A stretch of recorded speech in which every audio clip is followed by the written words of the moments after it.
श्रावण सुरू झाल्यापासून गणपतीपर्यंत काही एक ना आज मी गेले सकाळी मार्केटात मोरयो भरपूर इल्ले मासे पण भरपूर इल्ले असत पण म्हाका मोरी आणूची होती पण ती महाग 700 रुपये किलो.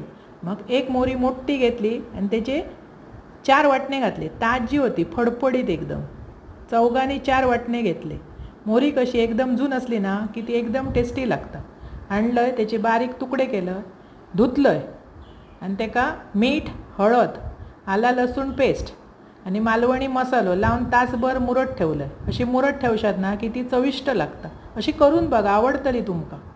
आणि भाकरी केलं आहे. एक पातेला घेतलं आहे त्याच्यात घातलं आहे कांदो व्यवस्थित परतून झालं. जरा तेल जास्त लागतं. मोरी परतायची आणि ती झाकून शिजवायची. मोरी पटकन शिजता आणि ती जर आमसूर असतं. त्याका 2 चमचे घातले कांद्या खोबऱ्याचा वाटप. अजून चव येऊ खंय म्हण 2 आमसुला वरसून कोथंबीर. अशी करा खावा आवडतली तुमका आणि आवडल्यास पटकन माझा चॅनल सबस्क्राईब करा.